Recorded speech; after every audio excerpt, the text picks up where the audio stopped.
So are e-signatures even legal? Like if you have a client e-sign a document or a contract, do they hold up in court?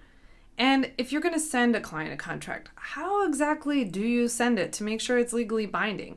These are questions I get all the time. And in today's video, I'm actually going to teach you two major things. One is how to send and sign contracts legally. So how do you e-sign a contract and make sure that the signature is binding and enforceable? And how do you actually send that contract to the client to make sure that it's enforceable in the end? If you're an online coach, creative, or consultant that wants to make sure that you're legally sending contracts and signing contracts the right way, then today's video is for you.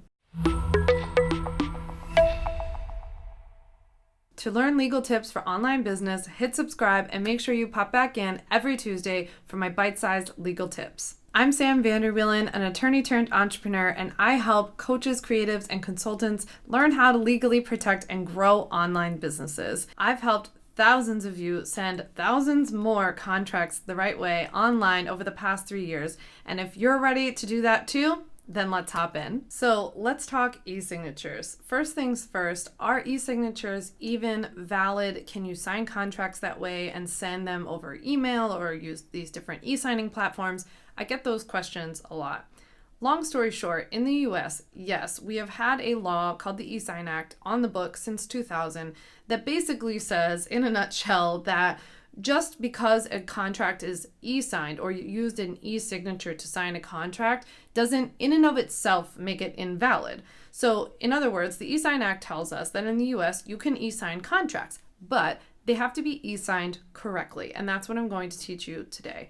So what does it mean to e-sign a contract correctly? Basically, it means that the person who's signing the contract, whether it's a client, customer, contractor, whoever you're sending your contract to, has to have affirmatively consented to e-signing as opposed to, snail mail signing a contract. So you could maybe do this in a number of different ways. And of course, you could always consult your own lawyer to make sure that the process that you choose would actually be compliant with the ESign Act and therefore make your contracts enforceable. But a couple of ideas I have are, building something into your onboarding process so that when you send your client the email with probably a link to your contract and invoice, you maybe have something in there that says that by signing, they are affirmatively consenting to having e-signed as opposed to signing in a different way. And that if they don't agree to e-signing, they need to tell you before signing the contract. You could even build it into your contract to have a little space where they have to initial or check something off saying that they have agreed to e-signing your contract, and by actually going through with it and signing it, you will consider that affirmative consent. So those are just a couple of ideas that I had about how you could build that into your business. So besides just getting your customer or contractor's affirmative consent to use the e-sign process, you also have to make sure that whatever platform or mechanism you're using to send your contracts to your clients or contractors is actually ESign Act compliant. In other words, that platform has to be able to provide you with some data, some of the information behind the signature itself in case there's ever a problem. So you could use another platform that's perhaps not ESign compliant and can't provide you with that kind of data, but you might run into a problem later on where if there's an issue with that client, you need to make sure that you get paid, or they sue you, or they won't hold up their end of the bargain of the contract. You may have trouble enforcing it if you can't provide the data that the ESign Act asks for to comply with the law. So in other words, you want to look for a platform, and I've linked to a couple of them below. Of course, these are companies that are saying that they're ESign Act compliant, and I wouldn't be a very good lawyer if I didn't tell you that I myself can't confirm whether they actually are ESign Act compliant, but they are saying on their website that they comply and that they can provide the data that you need. So what I want to do is encourage you that when you're looking for a platform to send your clients that contract and send them all their onboarding materials, you're actually looking for whether or not they offer the kind of data that you would need if you needed to enforce your contract. So check out those links below for a couple of the companies that I found that say that they are ESign Act compliant and can provide you that data that you need. Okay, so now that we know that e-signatures are legally binding in the US as long as they're signed correctly, I wanted to go over how to actually send those contracts to your clients. Because a lot of times people will even use the ESign Act compliant platforms, but they're not actually sending them correctly.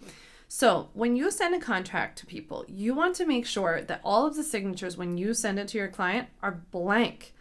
Okay, make sure you hear that again. You should not sign the contract before you send it to your client.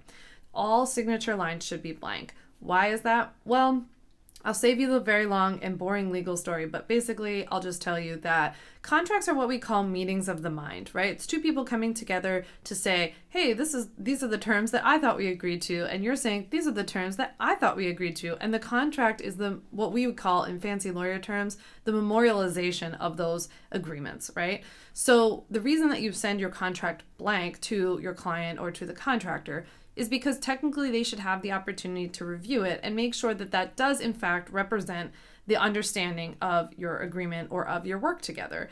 And if they don't, if there's something that they see in that contract that they don't like, that they won't agree to, that they won't do or comply with, they have the opportunity to make edits or to say, I want this part taken out, or I don't agree with that, or you made a mistake here, right? That's another big reason not to send a contract pre-signed, because sometimes you send contracts that have mistakes in them. And now if you've signed it and the other person then signs it, it's all of a sudden binding and you've made a mistake, right? So let that other person look at it, look it over, make sure that everything is to their understanding of what your agreement actually was. And then the process from there goes like this. You send it to your client blank. They sign it if they agree with it, right? Unless they've made any changes, maybe you've gone back and forth. Once you go back and forth, you still send it blank, right? They've now agreed to whatever final variation that you've come to. They sign it, send it back to you, you sign it, and then send it back to them.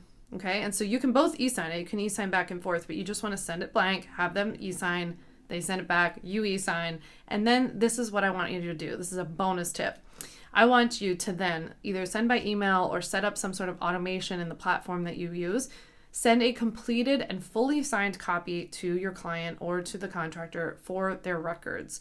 This is a really important, what we call CYA tip in the law, because now I love the idea of you not only having this completed contract that the client had the opportunity to review, now they've signed it, they've sent it back to you, but now you'll have a timestamp dated email to this person where you will say, hey, Julia, here's this copy, here's this completed and fully signed copy of our contract. You can say lots of niceties like, I'm really excited to work together or something like that, but you can say, here's this completed contract for your records. And I think that's a great CYA email to send so that you have yet another layer of proof that this person had the opportunity to review the contract, they did, and they agreed to it. So was that helpful? Let me know in the comments below. Do you have any questions about how to send and e-sign contracts properly? You can just leave me a comment and I'll be sure to respond. So now that you know all about how to e-sign and properly send contracts to your clients if you have an online business, you're probably wondering what kind of contracts do I need? And how do these contracts actually legally protect me? What do they have to have in them to legally protect me? Well, I've created a free workshop for you. It's completely on demand. It's a 1-hour video training called The First 5 Steps to Legally Protect and Grow Your Online Business. I've dropped the link below. You can sign up, pick a day and a time that work for you. And I teach you my 5-step strategy in that video. And one of the steps of that 5-step strategy is how contracts cover your bacon. So I show you all about the mechanism of how contracts actually work to legally protect you and what they actually need to have in them to do so. So make sure you head on into the description underneath this video and click on the link to sign up for my free on-demand workshop and pick a day and a time that work for you. Before you go, leave a comment. Let me know if this video was helpful. Obviously, leave me a like if you liked the video, and make sure you hit the subscribe button on your way out so you can receive all of my videos every Tuesday.